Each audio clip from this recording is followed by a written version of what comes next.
Hello and welcome back. So today we will be taking a branch of to children. We've really had like 3 or 4 episodes on children, but again, this is very important when we're talking about emotions of these children.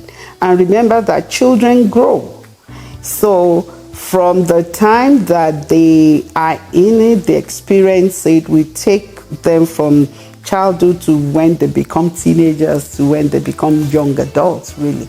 So how do children view the abuse? How do they cope?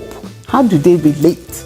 What do they do? First thing is, depending on their age, they accept it with a lot of questions that they may not be able to articulate, questions they may not even be able to ask. So during the abuse, some try to separate themselves, some try to defend, the abused partner, and some, because of the way the abuse is going, they've already told, assuming it's the father will have said, I don't want you getting involved, it's none of your business, threatens them, if you do this, I may throw you out, I may do this. So the children, they internalize fear, they internalize mixed emotions, while all these are going on. So I try to let us know, a lot of us, especially, not even culturally as women, we stay in abusive relationship simply because of the children. I just want to put it out there that we are damaging these children further. Take the children out of it. If you are saying, I can cope with it, the children cannot. So you are bringing damaged children, you're bringing up, as it were, children that are hurting, they are angry, they are just, messed up. So you may think, it's because of them, I want them to be in a family where, supposedly this perfect family of father and mother, husband and wife, but who is fooling who? Even the children can see. They may think that's the norm. So they may think, this is how marriages are. And if this is it, I don't want to have anything to do with it. So please let us wake up as women, as mothers, and smell the coffee.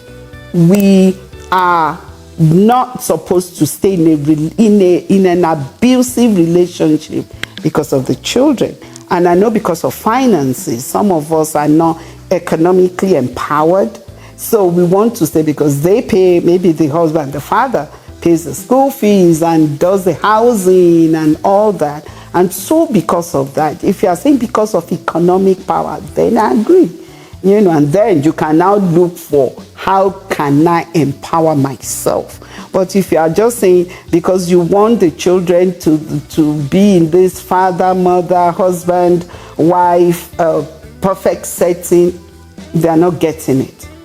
So and I will tell you how, you can say, Pastor Jimmy, but how did your children cope? How do they view the abusive parent, after the abuse? One thing is, a lot of, again, if you want the cycle of abuse, once the abuse is over, they see the abuser loving the abused, taking the abused out, shopping for the abused, buying cars for the abused, and everybody is just having ice cream and cake and celebration after the abuse. So the children, at times, they are confused, but they just accept it. Okay, after mommy has cried for a season, Then there's this enjoyment period until, so you are even taking them through this emotional cycle that's not healthy. It's not healthy for them. So let it be known that really when the abuse is over, the abuse partner takes over the children. They are trying to explain, you see, I love your mom so much. My ex used to do that. I love her so much. It's just that she does some things that I don't like. And my first child was very vocal, just like him. She will ask questions. But why do you have to beat her? Why do you have to lay your hands on her?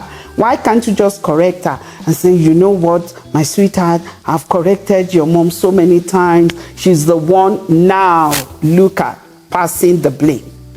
Now she's the one. If only she didn't do this, if only she didn't do that, then I would not have. So it's shifting the blame over, to the abused, to say it's her fault. If she didn't do this, if she didn't do that. So the children go through this emotional roller coaster that is unnecessary for them, And as they now mature, they start to see the truth.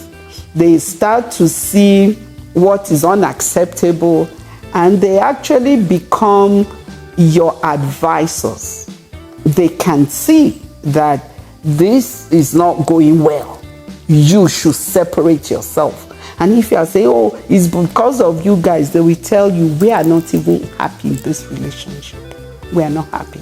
So again, when we are looking at children, especially when they are little, they are being damaged. You don't know because they can't articulate it. Some start to throw tantrums and you're like, why are you doing this? Some feel like running away. Some start to act up in school.